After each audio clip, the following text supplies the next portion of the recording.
Le voy a repasar algo que ya hemos visto nosotros. Esta ilustración la adapté del pastor Elvis Carballosa. Él dice que, bueno, pues en la voluntad soberana de Dios hay un límite que nadie puede pasar. Nadie. Ni Satanás puede rebasar la soberanía de Dios, si no Dios dejaría de ser Dios, dejaría de ser soberano. Sin embargo, Dios le ha dado su voluntad revelada al hombre por preceptos y principios. Preceptos son mandatos claros, principios son, a lo mejor no un mandato, pero sí una forma que se espera de vida, de conducta, de actitud, de pensamiento, que si no está ordenada, al menos es inferida por lo que encontramos en la Biblia. Y entonces ese es un círculo interno, ¿verdad? Esta es la voluntad revelada de Dios. Este circulito representa al hombre. Bueno, la libertad verdadera está en vivir dentro de los límites de los preceptos y principios que Dios ha ordenado. Allí hay verdadera libertad. Es paradójico que el hombre piense que servir a Dios, amar a Dios, obedecer sus mandatos, que es lo mismo según el Señor Jesucristo, sea una forma de cortar su libertad. No, en realidad esta es la verdadera libertad. Porque vives libre de la culpa, libre de la vergüenza, y sobre todo, y gracias al Señor, ¿verdad? Por la fe en el Señor Jesucristo, no por tu desempeño haciendo esto, pero por la fe en el Señor Jesucristo vives libre de la condenación eterna, si crees en el Señor. Luego, lo que hay aquí, fuera del límite de lo que Dios ha ordenado, pero sin pasar de la voluntad soberana de Dios, es el pecado.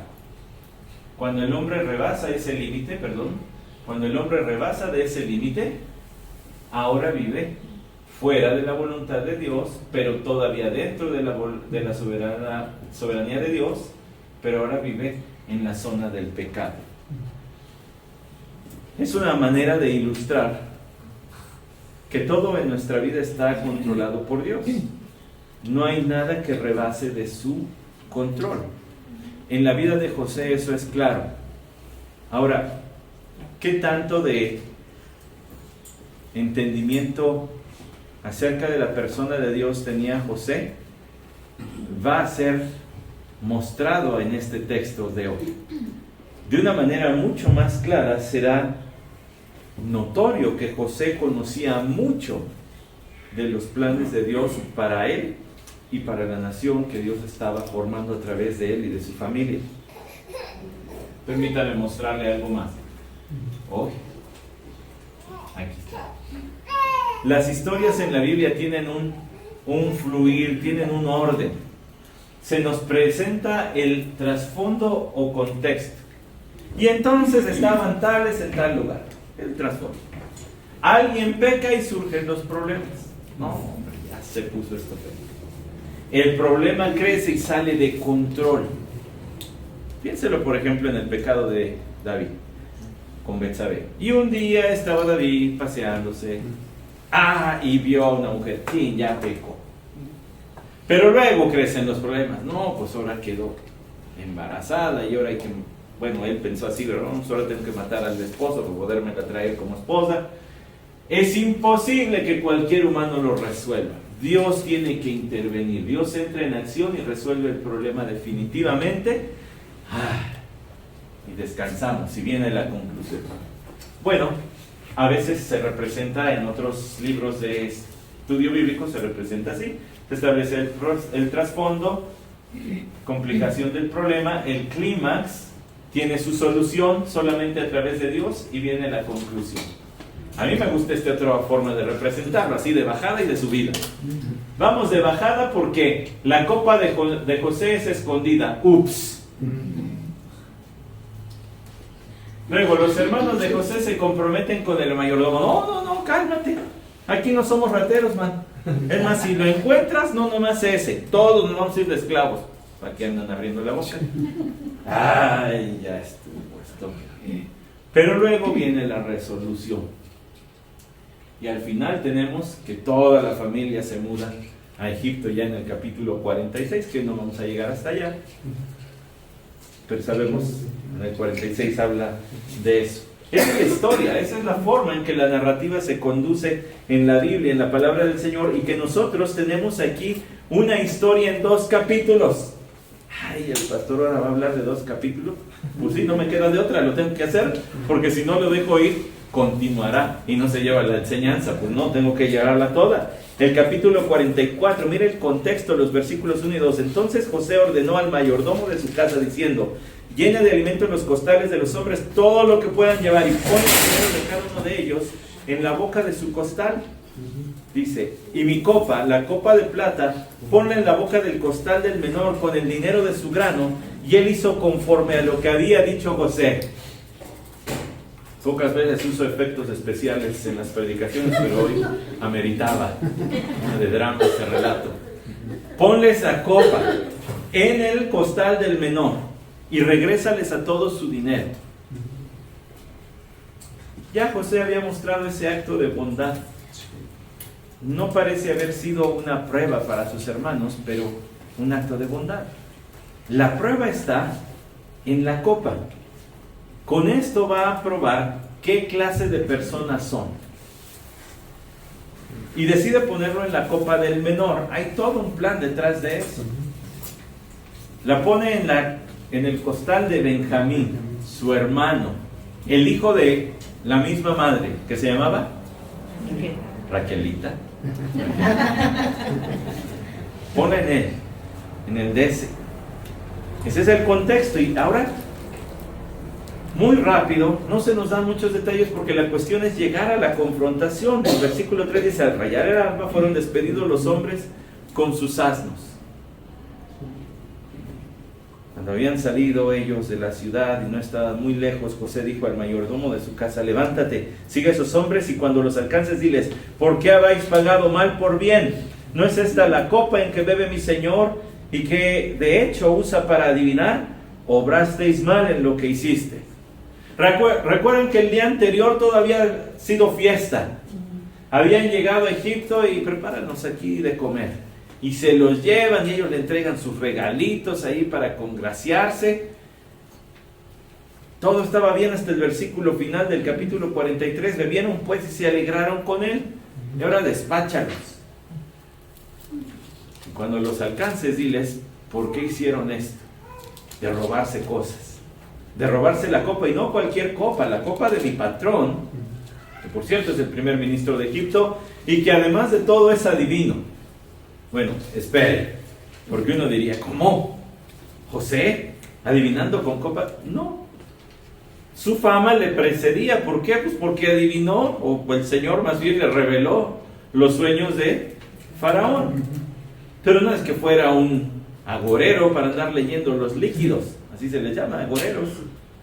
No, simple y sencillamente él tenía una comunión con el Señor que le permitió saber los planes de Dios para la nación de Egipto, la gran hambre que vendría sobre la tierra, y cómo el Señor podría utilizarle a él para formar el plan con el cual la nación pudiera subsistir. Lo más probable es que los egipcios entonces lo consideraran agorero, ¿verdad? Sabe leer los líquidos. Pero no es que José mismo se presentara así. A lo mejor tendríamos que inferir, a lo mejor él le seguía el juego: pues si quieren llamarme así, llámenme así. Es el Señor, y él lo reconoció. ¿Se acuerdan con Faraón? El Señor es el que revela los secretos. ¿Por qué obraron así? Y entonces dice el versículo 6, fíjese la contestación que hacen. Así que los alcanzó, les dijo esas palabras, y ellos le dijeron: ¿por qué habla mi Señor de esta manera? Lejos esté de tus siervos hacer tal cosa. He aquí el dinero que encontramos en la boca de nuestros costales, te lo volvimos a traer de la tierra de Canaán. ¿Cómo pues habíamos de robar de la casa de tu Señor plata u oro? Aquel de tus siervos que sea hallado con ella, que muera. Y también nosotros entonces seremos esclavos de mi Señor. Y aquí se les va la boca porque pues ellos no saben qué onda, ¿verdad? No saben del plan que hay. Pero sí le dicen: pues si le encuentras, mata al responsable. Y es más, llévanos a todos como esclavos. Estaban muy seguros de que eso no había sucedido, que no habrían hecho ese mal. Bueno, había todo un plan que ellos no conocen y que tenía oportunidad exacta para comprobar el carácter de ellos. El versículo 10 al 12, mire, y él dijo: sea ahora también conforme a vuestras palabras. Este también le sigue el juego, si él sabía que sí le iba a encontrar. Que sea conforme a vuestras palabras, aquel que sea hallado con ella será mi esclavo, y los demás de vosotros seréis inocentes.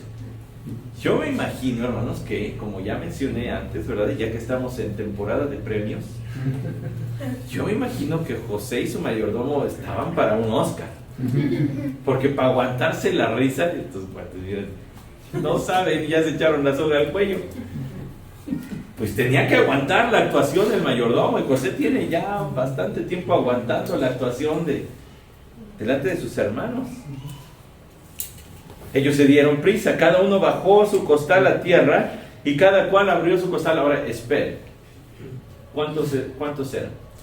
¿Cuántos hombres de estos, de la familia de José? 11. Cada uno bajó su costal a tierra. No llevaban 11 costales. Está hablando del costal personal. Seguramente llevaban muchas cosas más, porque había que alimentar a todos los que estaban en la tierra de Canaán. Pero están hablando de costales personales. Ahora, ¿por qué me detengo en ese detalle? Porque yo no quiero que piense que esta era una caravanita y de unos cuantitos, porque pierde dimensiones de la nación que en el capítulo 46, bueno, de la familiota que en el capítulo 46 se va a tener que mudar a la tierra de Gosén. Bueno, ya llegaremos allí, pero a esa tierra se va a tener que mudar. No pierda de vista eso, porque si no parece drama de Navidad. Y llegan los pastores, y llegan 3. A lo mejor eran muchos más. Aquí esto debería haber sido una caravana grande, pero es como si le dijeran a las damas aquí presentes: a ver, todas abran su bolsa. Es su bolsa, no todo lo que hay aquí, nada más lo personal. Cada uno bajó su costal a tierra y cada cual abrió su costal, y él registró comenzando con el mayor y acabando con el menor. Es que tenía mucha más información de la que ellos conocían. Ahora, ya se deberían haber dado un poquito de cuenta que los conocían bien, así los sentaron en el banquete que vimos la semana pasada, ¿cierto o no? ¿Se acuerdan del episodio anterior? O debía haber hecho un antes o previamente, o la semana pasada, como fuera en la televisión. Bueno, ¿se acuerdan de eso? Ya los habían sentado en orden de nacimiento. Aquí otra vez empieza, y quizás los nervios es lo que no los dejaba darse cuenta de estos detalles, tal vez. Y la copa fue hallada en el costal de Benjamín. Ese sonidito de olla express que hicieron por allí,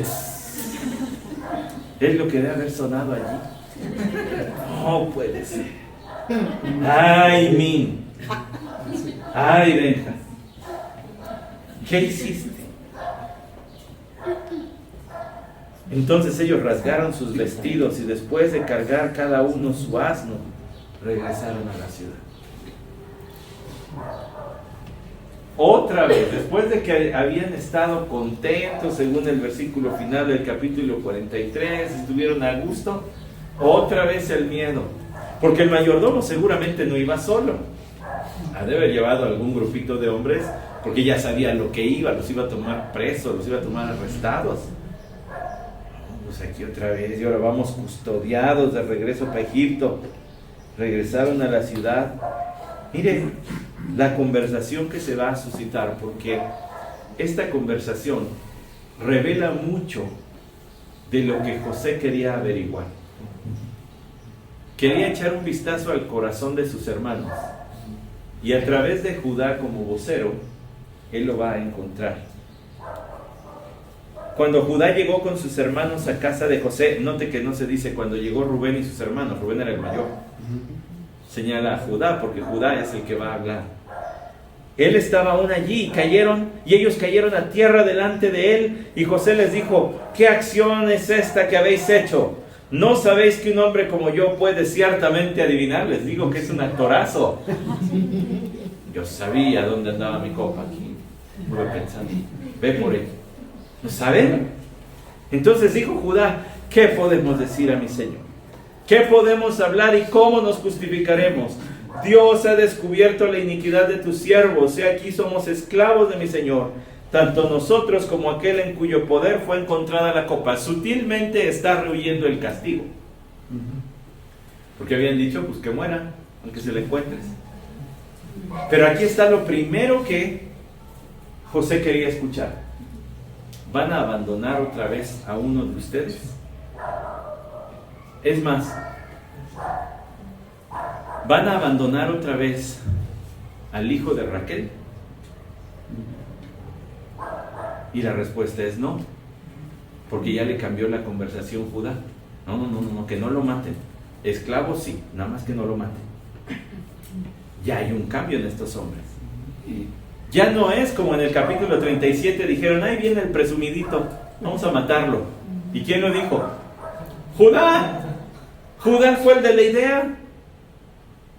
Ahora escuche. Versículo 17.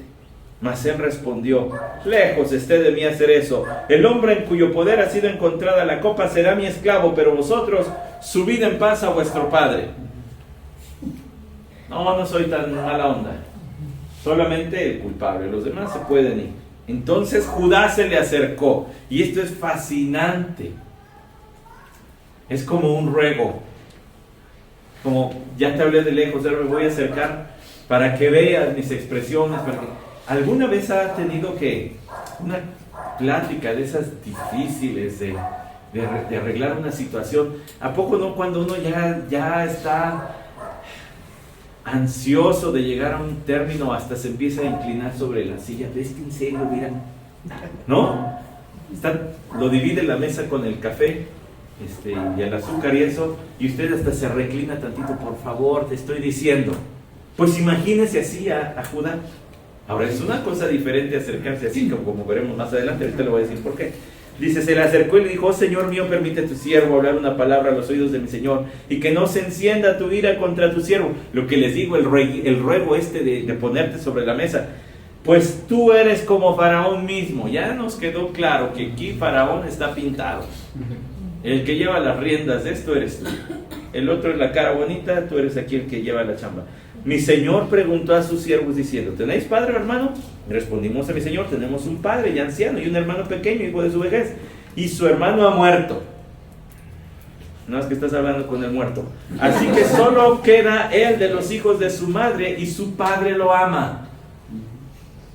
Ahora ya el ruego no es solo por Benjamín, ahora el ruego es por su papá, cosa que antes no les había importado. Cosa que estos eran unos parejitos. No les importaban los dolores de cabeza que le andaban dando al buen Israel. Pero aquí ya es diferente, suena diferente. Entonces tú dijiste a tus siervos, tráemelo para que yo lo vea. Y nosotros respondimos a mi Señor, el muchacho no puede dejar a su padre, pues si dejara a su padre, éste moriría. Tú, sin embargo, dijiste a tus siervos, si vuestro hermano menor no desciende con vosotros, no volveréis a ver mi rostro.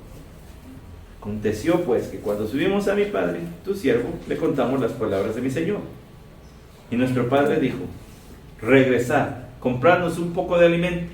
Mas nosotros respondimos, no podemos ir. Si nuestro hermano menor va con nosotros, entonces iremos. Porque no podemos ver el rostro del hombre si nuestro hermano no está con nosotros. ¿Se acuerdan? Lo vimos también. Jacob dijo, no me van a dejar sin hijos, no vayan si no quieren. Ahora le están relatando todo esto porque para hablarle de la profunda relación que había entre Israel y Benjamín. Para hablarle, esto no es cualquier cosa, no estamos aquí nada más porque sí tuvimos que rogar para traer a nuestro hermano. Y mi padre, tu siervo, nos dijo, estoy en el versículo 27 del capítulo 44. Vosotros sabéis que mi mujer me dio a luz 2 hijos. El uno salió de mi lado y dije, seguro que ha sido despedazado y no lo he visto desde entonces. Y si también os lleváis a este de mi presencia y algo malo le sucede, haréis descender mis canas con dolor al Seol. Qué curioso, no recuerdo haber dicho esto cuando hablamos del funeral de Raquel. Pero ¿se acuerdan que Jacob le hizo una especie de museo prácticamente para ella, un mausoleo para ella. No fue nada más un nichito, sino un parquezote conmemorativo de su vida. No recuerdo haber mencionado este detalle, pero esto habla mucho de su amor por Raquel cuando dice: vosotros sabéis que mi mujer. Pues primero me casé con Lea, pero no porque quisiera. Yo la que amaba era Raquel. Y las otras dos pues ya fueron otro asunto. Fíjese cuánto la amaba, que años después, pues, casi 20, porque entre José y Benjamín todavía hubo algún tiempecito, dice: pues yo la amo, es mi mujer, y si también os lleváis a esta, haréis descender mis canas con dolor al Seol. Ahora pues, cuando yo vuelva a mi padre, tu siervo, y el muchacho no esté con nosotros, como su vida está ligada a la del muchacho, sucederá que cuando él vea que el muchacho no está con nosotros, morirá. Sí, pues tus siervos harán descender las canas de nuestro padre, tu siervo, con dolor al Seol. Mira, no es solamente él, es también nuestro Padre. ¿Qué culpa tiene el hombre de lo que haya hecho este muchacho? Porque ellos están pensando, pues que sí, que en algún momento Benjamín hizo, que está para acá. Todavía que le dio 5 veces más comida que a sus hermanos y le dio 5 veces más cosas, todavía se clavó la copa, están pensando sus hermanos. Porque yo, tu siervo, me hice responsable del muchacho con mi padre, diciendo, si no te lo traigo, que lleve yo la culpa delante de mi padre para siempre. Ahora pues, te ruego que quede tu siervo como esclavo de mi señor en lugar del muchacho, y que el muchacho suba con sus hermanos. Pues cómo subiría mi padre no estando el muchacho conmigo, sin que yo vea el mal que sobrevendrá a mi padre. Este parece otro tipo. Este no es el Judá del capítulo 37. Este no es el egoísta, el que ha acumulado tanto odio contra su hermano de sangre, que dice, pues hay que matarlo. Este no es. Este sí le interesan los demás. Ahora, sí, yo sé que se merecía un aplauso por su discurso. Ese discurso de Judá a José es exactamente lo que José quería escuchar. Eso explica el versículo 1 del capítulo 45. José ya no pudo contenerse. Ya había estado actuando bastante. Ya se había ganado el Oscar, el Globo de Oro, el Oso, no sé cuál es el otro premio de películas. Ya se los había ganado todos. Ya no pudo contenerse delante de todos los que estaban junto a él y exclamó: haced salir a todos de mi lado. Y no había nadie con él cuando José se dio a conocer a sus hermanos. Quizá esto José lo dijo en egipcio. Y a todos sus guaruras y sirvientes, todos sálganse de aquí, hasta el traductor. ¿Se acuerda? Porque había tenido que emplear traductor, no había dejado que supieran que hablaba como ellos. Todos fuera, hacer salir a todos. Y no había nadie con él cuando José se dio a conocer a sus hermanos. Bueno, ya nos dice lo que va a pasar. Y lloró tan fuerte que lo oyeron los egipcios, y la casa de Faraón se enteró de ello. ¿Por qué lloró tan fuerte? ¿Por qué lloró? Desconsolado, quizá a gritos y jadeando. ¿Se imagina usted la cara de un hombre adulto llorando, pues prácticamente como un bebé? Bueno, no hay un enunciado que nos diga exactamente, nos explique su emoción. Pero a mí se me hace que algunas de las cosas que pasaron allí es que José estaba matando a su yo. José estaba matando su orgullo. José estaba matando aquello que a veces es orgullo pecaminoso, pero que tendemos a llamarle dignidad. Tengo que darme lugar. Él tenía todo lo que se necesitaba, con un dedo para aplastarlos. A los que lo hicieron experimentar el terror de ser tomado por 10 hombres más grandes que él, más fuertes que él, y no saber, ver sus caras encendidas, llenas de odio, y no saber lo que le iban a hacer. Ellos fueron los que lo pusieron a experimentar el tiempo que haya pasado en el pozo o cisterna, donde tampoco era cómodo y donde tampoco había 100% de posibilidades de salir vivo. Ellos fueron los que lo vendieron a los madianitas como esclavo, y no sabía él, mientras que lo transportaban hacia Egipto, primero no sabía ni dónde iba a ser vendido, ni a quién, ni qué tipo de suerte iba a tener, ni el entrenamiento que llevaban los esclavos para ser útiles, y todo lo que eso conllevaba de esfuerzo y de dolor. Él lo tuvo que vivir porque ellos lo vendieron. Los años de fiel servicio en la casa de Potifar, hasta que la mujer de Potifar lo acusó falsamente y fue a parar a la cárcel. La cárcel donde tuvo un buen desempeño, y cuando parecía ver la luz al final del túnel, ahora sí tengo gente aquí palancuda que me va a poner una buena referencia y me van a sacar, se olvidaron de él. Y siguió allí metido. Todos los que me hicieron todos estos años de maldad, donde he tenido que aprender a sobrevivir, donde no he vuelto a ver a mi padre, donde no he vuelto a ver a mi hermano, ya había muerto su mamá, ahora los puedo aplastar con un solo dedo. Basta una orden para que yo les haga sufrir lo que me hicieron y hasta más.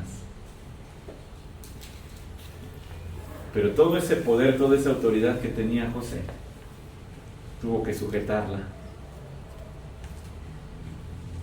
A mí se me hace que el que estaba llorando allí era el orgullo de José. A mí se me hace que el que estaba llorando allí era la tristeza de José, de ver para atrás y decir, pero de todas maneras, Señor, tú fuiste el que me trajo aquí. Tu voluntad soberana nunca fue pasada, aunque los hombres rebasaron los límites y me trataron con pecado, tu voluntad soberana nunca fue transgredida. Y lloró tan fuerte que lo oyeron los egipcios y la casa de Faraón se enteró de ello. Es decir, todos los que sacó oyeron, oye, está llorando. El patrón está llorando. No sé, hermanos, tengo tal vez una imaginación muy activa, o tal vez soy muy chillón, pero a mí se me hace que José lloró muchas veces en privado, cuando fue vendido, cuando se vio solo, cuando estuvo en la cárcel. José dijo a sus hermanos, soy yo, José, ¿vive todavía mi padre? Esta es una de las cosas que más le ponía su papá. Tengo 20 años de no ver a mi papá. Pero sus hermanos no podían contestarle porque estaban atónitos delante de él. Imagínense, ahora está vestido diferente, han pasado 20 años, sus facciones deben ser diferentes. No podían contestarle, y José dijo a sus hermanos, acercaos a mí. Ese acercaos es diferente de cuando se acercó Judá, porque aquí el acercaos es el acérquense íntimamente, acérquense tanto que me puedan tocar y palpar y vean que soy yo. De verdad, decirle a tus enemigos, acércate tanto como para que me puedas tocar. Y ellos se acercaron y él dijo, yo soy vuestro hermano José, a quien vosotros vendisteis a Egipto. Ya no hay duda, sabe la historia, el secreto que hemos mantenido incluso de los oídos de nuestro Padre, este lo sabe, debe ser José. Ahora pues no os entristezcáis ni os pese el haberme vendido aquí, pues para preservar vidas me envió Dios delante de vosotros.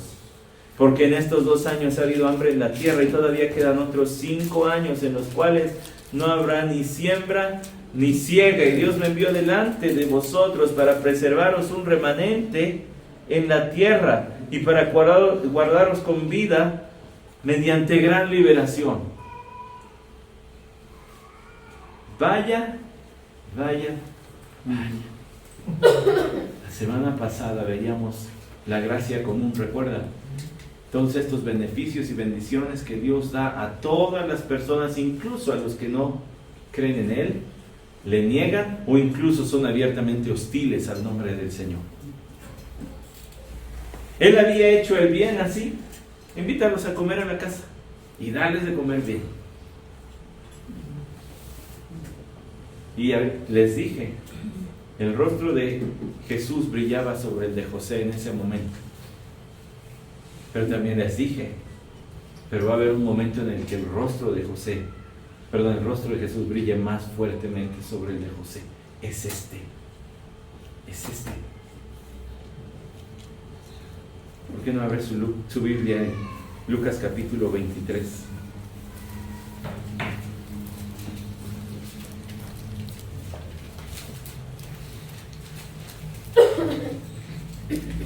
Vean lo que dice el versículo 33. Cuando llegaron al lugar llamado La Calavera, crucificaron allí a Jesús y a los malhechores, uno a la derecha y el otro a la izquierda. Y como la crucifixión de nuestro Señor Jesucristo tiene un significado espiritual profundo, con consecuencias eternas para los creyentes, no se repara en los detalles, no se detuvo. Los escritores bíblicos no se detuvieron en muchos de los detalles que conllevaba ser crucificado. Simplemente dice, le crucificaron y pasó esto. Pero la historia dice, y usted y yo hemos estudiado y hemos conocido todo el proceso de la ejecución por medio de la cruz. El ser traspasado, manos, pies, ser humillado, desnudado. En el caso del Señor, una corona de espinas clavada en su cabeza a palazos, su barba siendo arrancada, desfigurado a golpes.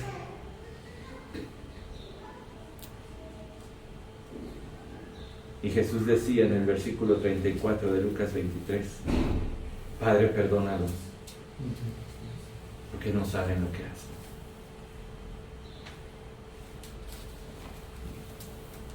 Por eso le digo que en la mirada de José, en sus palabras, en su receptividad, decirles acérquense.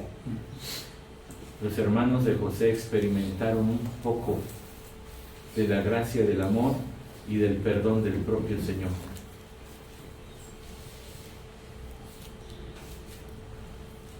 Ustedes no me enviaron acá.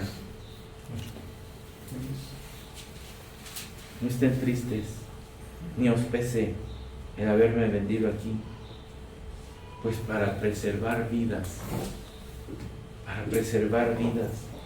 me envió Dios delante de vosotros. Se había cumplido el requisito y ahora José se revela, soy yo. Pero cuando José reveló su identidad, en realidad les reveló el amor de Dios que todo creyente experimenta.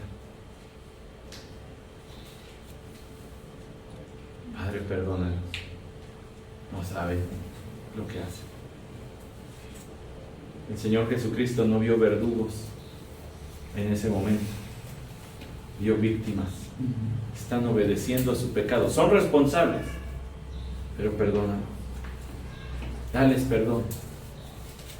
Ahora tal vez ese ejemplo le parece sumamente alto y Y dice, no, pero ¿cómo? ¿Cómo imitar eso? ¿Qué le parece la historia de Esteban? Hechos capítulo 7 la narra. Y después de haber dado un sermón expositivo, elocuente, la conclusión del sermón, en el versículo 54, la reacción a ese sermón dice: al oír esto se sintieron profundamente ofendidos y crujían los dientes contra él.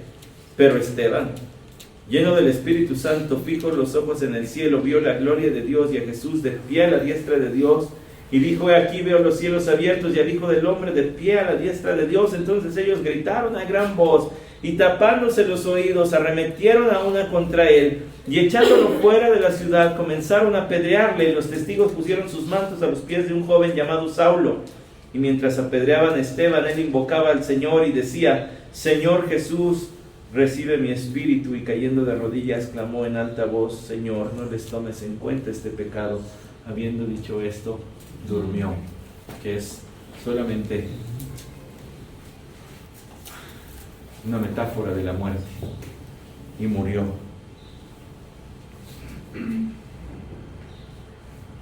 Y José hizo lo mismo.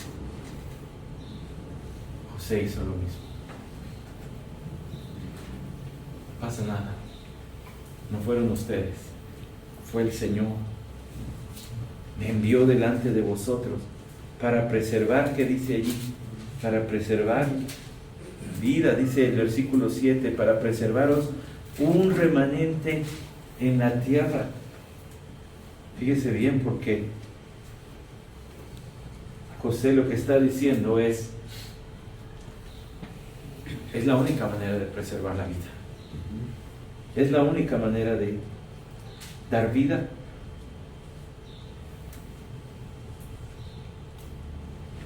La única solución para el problema que iba a enfrentar la familia de Jacob era que José perdonara a sus hermanos. No solamente José tenía los medios materiales para eso. Dios había estado obrando todos estos años en la vida de José para poder ofrecer perdón. Había hecho de él un hombre por medio del cual podría la familia de José ser preservada, puesto que tenía a su alcance los recursos, pero había hecho de José un hombre a través del cual sus hermanos encontrarían perdón. Otro los podría haber aniquilado y se acabó la historia de la redención. Pero Dios escogió a José con el propósito del sufrimiento, pero a través de ese sufrimiento ofrecer perdón. Esa es la única solución también en muchos otros casos de su vida y de mi vida. ¿Se acuerda de los diagramas de la narrativa que le mostré? Ya le recordé el de la soberanía del Señor, ahora le recuerdo la narrativa. Los problemas crecen tanto hasta el grado que solamente Dios puede revertir la situación. En el caso de esta historia, de los capítulos 44 y 45, los problemas crecieron tanto que solamente el perdón los iba a librar. Solamente que Dios hubiera obrado en el corazón de José los iba a salvar. Déjeme decirle algo al respecto. Nuestro problema con Dios era tan grande que solamente Él lo iba a poder solucionar, ofreciendo el perdón a través de su Hijo Jesucristo. Romanos capítulo 5 lo dice. ¿Se acuerda usted de ese? Son textos muy, muy famosos, muchos en Romanos, pero en el capítulo 5 encontramos varios de ellos. Y al que le quiero llevar su atención en este momento es el versículo, para empezar, el versículo 1. Por tanto, habiendo sido justificados por la fe, tenemos paz para con Dios por medio de nuestro Señor Jesucristo. Tenemos paz porque antes estábamos en enemistad. Versículo 6, porque mientras aún éramos débiles a su tiempo, es decir, no teníamos de nosotros nada para acercarnos a Dios, Cristo murió por los impíos, porque a duras penas habrá quien muera por un justo, aunque tal vez alguno se atreva a morir por el bueno, pero Dios muestra su amor para con nosotros en que siendo aún pecadores, siendo aún sus enemigos, siendo aún indiferentes, siendo aún hostiles a Dios, Cristo murió por nosotros. El sacrificio de Cristo fue efectivo para todas las generaciones de los que creamos en Él. Y Pablo decía, todavía éramos pecadores, Cristo ya había muerto, con nosotros en mente. La situación en el caso de José llegó a ser, y de sus hermanos, llegó a ser tan apremiante que a menos que se ofreciera el perdón a aquellos que no lo merecían, ni siquiera lo habían solicitado y seguían encubriendo su pecado con silencio. Recuerdo las palabras de Judá, las vimos ahorita. Uno de los hermanos ya murió. Estás hablando con el muerto, según tú. Ellos no lo habían pedido, ellos no lo habían solicitado, ellos no lo merecían, pero el perdón les fue otorgado. Mucho como usted y como yo. Éramos todavía pecadores, pero Cristo ya había muerto. Ya había resuelto nuestra encrucijada de nuestra narrativa, de nuestra vida. El problema se había hecho grave delante de Dios, pero Dios puso los medios para el perdón. Versículo 8 de Génesis 45. Ahora pues no fuisteis vosotros los que me enviaste aquí, sino Dios. Y Él me ha puesto por padre de Faraón y señor de toda su casa, y gobernador sobre toda la tierra de Egipto. Daos prisa y subid a donde mi padre y decidle, así dice tu hijo José, Dios me ha hecho señor de todo Egipto, ven a mí, no te demores. Y habitarás en la tierra de Gosén, y estarás cerca de mí, tú y tus hijos, y los hijos de tus hijos, tus ovejas y tus vacas, y todo lo que tienes. Allí proveeré también para ti, pues aún quedan 5 años de hambre, para que no pases hambre, tú, tu casa, y todo lo que tienes. O sea que si ya habían pasado 2 años, quiere decir que José hace 22 años fue vendido por sus hermanos. 22 años. Qué tremendas declaraciones de José, que nos revelan cuánto conocía él de Dios. Él sabía cuánto tiempo iban a estar allí. Él sabía que tarde o temprano iban a tener que llegar todos. Recuerde, mire, ¿por qué no me acompaña? Capítulos atrás, vaya a Génesis, pero ahora en el capítulo 25.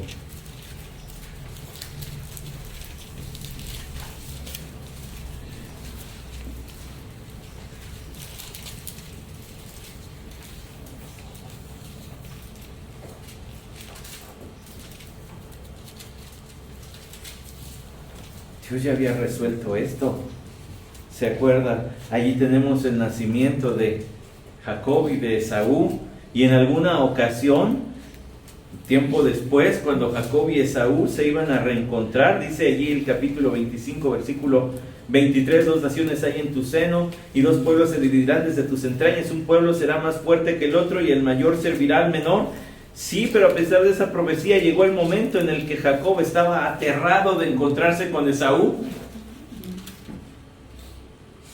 En el capítulo 32 encontramos a Jacob muerto de miedo y solamente siendo consolado por el Señor en el capítulo 32 al final, cuando le dice en el versículo 23, suéltame porque raya el alba, pero Jacob respondió, no te soltaré si no me bendices. Señor, arregla esta situación. No hay escapatoria, mi hermano nos va a matar a todos si tú no cambias la situación.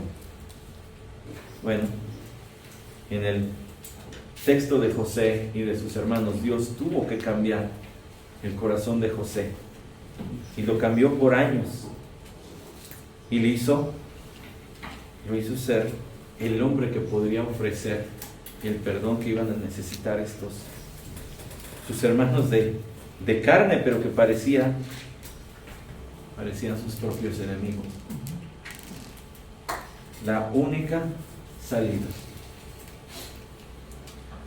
salida que usted y yo teníamos de nuestro problema con Dios, de nuestra enemistad con Dios, era que Él ofreciera el perdón. La única salida que tenían los hermanos de José era que Él ofreciera el perdón. Y la única salida que existe para muchas situaciones en nuestra vida es que usted y yo ofrezcamos perdón. Pero pastor, es que no se lo merece, yo sé. Pero pastor, es que no me lo ha pedido, yo sé. Pero el perdón puede ser otorgado incluso cuando no se ha pedido, incluso cuando ni siquiera tengas a la persona enfrente. Es desprenderte de tu deseo de venganza. Es desprenderte de tu deseo de ver a la otra persona sufrir siquiera tantito de lo que tú sufriste. Es desprenderse también de los malos pensamientos contra esa persona. Porque tal vez hay alguien que ya no está a tu lado físicamente, o que incluso ya murió, y tú puedes seguir guardando rencor por el resto de tu vida.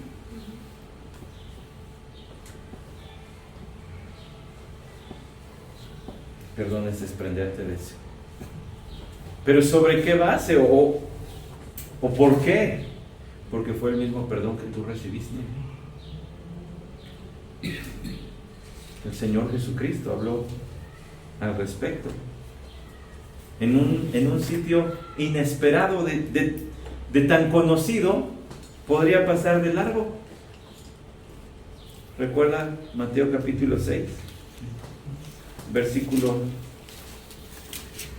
12? Y perdónanos nuestras deudas, como nosotros también hemos perdonado a nuestros deudores. Perdónanos, como también hemos perdonado. No es que el Señor estuviese diciendo que nos va a recompensar por obras, porque la Biblia no habla de eso. Lo que el Señor habla es que el verdadero corazón devoto, el que ama a Dios, se comporta como Él. Y vemos en José eso. Se comportaba como el Señor lo haría después desde la cruz. Hay personas con las que la relación quizá nunca vuelva a funcionar o se vuelva a entablar, pero eso no quiere decir que debes vivir sin perdonar. Eso quiere decir que lo que conoces de Dios debe entrar a funcionar en esos momentos tan difíciles. ¿Qué conocía José que hablaba de la manera que hablaba? Él dijo, para preservar posteridad, para preservar descendencia. ¿Sabe por qué estaba hablando de eso? ¿Cuánto conocía José de los planes de Dios? Bueno, era hijo de Israel, era hijo de Jacob, era bisnieto de Abraham.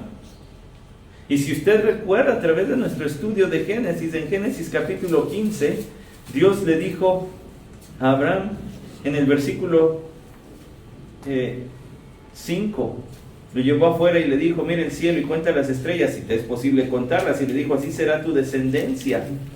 Vas a tener una gran descendencia. La cuestión no acababa aquí. No acababa aquí. No acababa con unos cuantos. Ya eran muchos, pero todavía tenían que venir más. Porque Dios había prometido a Abraham una descendencia como innumerable como las estrellas. Y en el mismo capítulo 15 Dice en el versículo 13, y Dios dijo a Abraham, ten por cierto que tus descendientes serán extranjeros en una tierra que no es suya, donde serán esclavizados y oprimidos 400 años. ¿Cuánto conocía José de esto? Pues ya soy extranjero. Ya estoy extranjero, ahora a ustedes les va a tocar venirse a ser extranjeros. Esto es parte del plan de Dios. Cuando José hablaba de la soberanía de Dios, cuando José hablaba de los propósitos de Dios, no lo hablaba porque sí, hablaba seguramente con conocimiento. Lo que tal vez sus hermanos también sabían, pero que no habían recapacitado en sus mentes. Y José decía, me tocó ser el eslabón que va a traer a mi familia para acá, para preservarles la vida. Me tocó sufrir para que otros no sufran. Me tocó que Dios me escogiera para este papel tan difícil, pero que va a dar vida. Usted y yo, mi hermano, nunca sabemos si nuestro sufrimiento dará vida a otros. Usted y yo no sabemos si nuestra tristeza un día va a ser consuelo de alguien más. Pablo le escribió a los Corintios en la segunda carta, capítulo 1, y le estoy queriendo dar solamente un collarcito de perlas que después tendremos que analizar con más detenimiento este asunto del perdón. ¿Por qué es ese tan difícil y cómo se hace? Porque creo que muchos necesitaríamos reflexionar en esto a cabalidad. Pablo le dijo a los Corintios, segunda a los Corintios, capítulo 1, versículo 3, bendito sea el Dios y Padre de nuestro Señor Jesucristo, Padre de misericordias y Dios de toda consolación, el cual nos consuela en toda tribulación nuestra, para que nosotros podamos consolar a los que están en cualquier aflicción con el consuelo con que nosotros mismos somos consolados por Dios. Quizá Dios lo que está haciendo es ponerte como un ejemplo de cómo Él puede consolar a alguien. Y aquello que te parece insuperable, aquel dolor que te parece que jamás podrás vivir con Él, quizás solamente es la manera de Dios de decir, mira, yo te puedo levantar a ti, como te puedo levantar a ti, eso va a ser ejemplo para otros, como José es hoy para nosotros. Que todos vean mi poder en ti. ¿Cómo puedo yo cambiar el corazón? ¿Cómo puedo yo traer consuelo, restaurar el alma? A tal grado que digan, si es cierto, Dios sigue siendo el Dios como el de José. Si es cierto, Dios sigue siendo Dios como el de Esteban. Si es cierto, el que perdonó en la cruz, el que dijo, Padre, perdónalos, es el que está en ti. Se ve.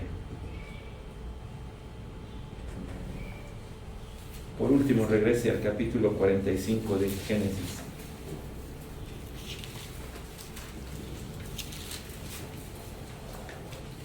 Extiende las palabras que deben decir a su padre como invitación. Por cierto, que cuando dice, me ha puesto por padre de Faraón, yo sé que soy chistoso, soy el padre de Faraón, pero lo que quiere decir es que es su principal consejero. Eso quiere decir en el versículo 8. Versículo 13 dice, versículo 12, y he aquí vuestros ojos y los ojos de mi hermano Benjamín ven que es mi boca la que os habla. Notificad pues a mi padre toda mi gloria en Egipto y todo lo que habéis visto. Daos prisa y traed a mi padre. Traed aquí a mi padre. Entonces se echó sobre el cuello de su hermano Benjamín y lloró. Y Benjamín también lloró sobre su cuello y besó a todos sus hermanos y lloró sobre ellos. Y después sus hermanos hablaron con él. ¿Qué cree que habrán hablado? ¿Qué clase de conversación habrá sido esa? José, perdóname, pues, ¿qué te digo?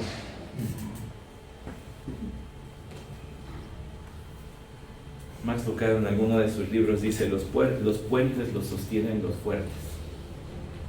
Si esta relación iba a volverse a conectar, se iba a necesitar que alguien fuerte espiritualmente sostuviera la puerta. Ese era José. Ese fue el que tuvo que aguantar. Ese fue el que lloró, pero que también abrazó. Cuando se oyó la noticia en la casa de Faraón, de que los hermanos de José habían venido le agradó a Faraón y a sus siervos. Entonces Faraón dijo a José: di a tus hermanos, haced esto, cargad vuestras bestias e id a tierra de Canaán y tomad a vuestro padre y a vuestras familias y venid a mí. Y yo os daré lo mejor de la tierra de Egipto y comeréis de la abundancia de Egipto. Y a ti se te ordena decirles: haced esto, tomad carretas de la tierra de Egipto para vuestros pequeños y para vuestras mujeres, y traed a vuestro padre y venid, y no os preocupéis por vuestras posesiones personales, pues lo mejor de toda la tierra de Egipto es vuestro. Han pasado a ser prácticamente de la realeza de Egipto, porque el faraón ahora les va a dar de todo lo que él tiene. Es más, si quieren dejar sus tiliches, déjenlos, porque aquí hay bastante para todos, ustedes y sus familias. Se parece tanto a la historia del creyente, y no estoy queriendo alegorizar el texto porque lejos esté de mí, pero entraron a todo esto porque hubo quien perdonar. Como usted y yo entramos a la salvación porque hubo quien perdonar.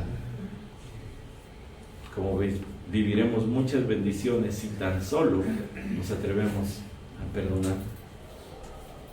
Y así lo hicieron los hijos de Israel, y José les dio carretas conforme a la orden de Faraón. Ahí sí se puso Faraón en plan de jefe: y a ti se te da esta orden, diles esto.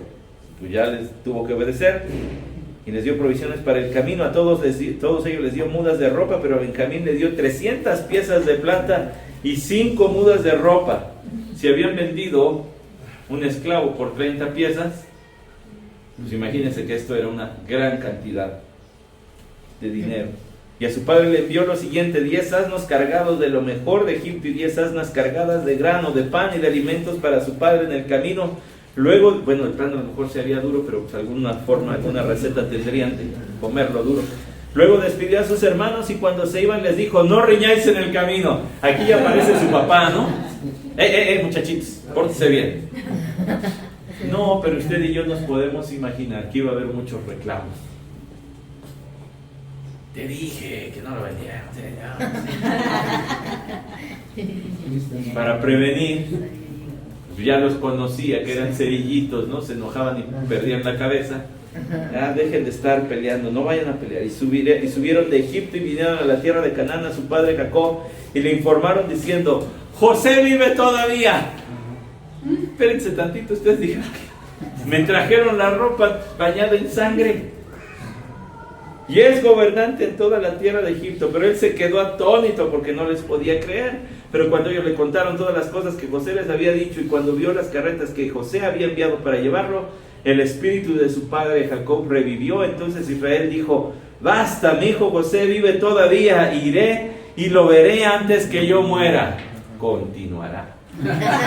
Ahora sí. Han pasado tantos años que ahora es otro faraón. Probablemente un faraón más joven. La Biblia de Estudio MacArthur dice Senuseret III, unos 1878 años más o menos antes del Señor Jesucristo, y le manda hacer esta invitación a Jacob. Y cuando sus hijos le dan la noticia, quizá sea correcto especular que antes de decirle José vive todavía, le dijeron: padre, tenemos una confesión que hacer, que tiene 22 años. Y luego decirle: José vive todavía. Sí, restaurar relaciones no es siempre fácil, y habrá que enfrentar la verdad. Pero es muy similar también al momento cuando tuvimos que dejar de pensar que el pecado era algo que las circunstancias me llevaron a hacer, que las personas, pues no me quedó de otra, así tuve que responder. Y entonces, en cierta manera, él es culpable y no yo.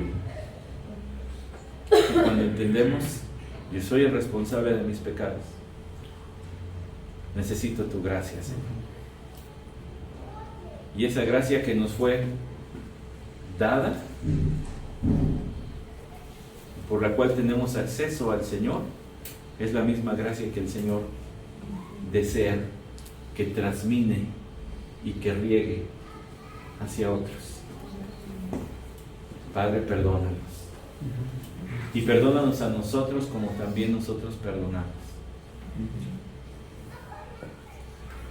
Una gracia similar a la que ejemplificó José, a la que ejemplificó Esteban, pero a la que la obra maestra del perdón la hace Dios con usted y conmigo. Y muchas veces, hermanos, esa es la única salida. No hay otra. El Señor nos permita gozarnos en la gracia recibida, pero ahora hacer de esa gracia la gracia extendida. Vamos a orar. Señor, muchas gracias por tu palabra. Qué empresa hemos tenido hoy de ver esta historia en 2 capítulos, llena de tantos detalles fascinantes, personalizados casi, nos podemos identificar tanto con lo que está ahí.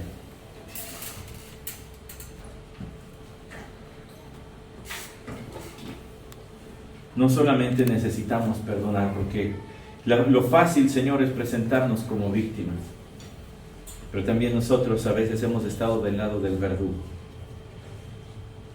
Danos la fuerza para perdonar, pero también danos la fuerza para, si todavía estamos en tiempo, si todavía podemos alcanzar a esta persona o estas personas,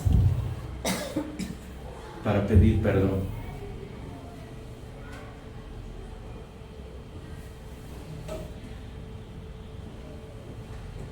Ayúdanos, Señor. Amén.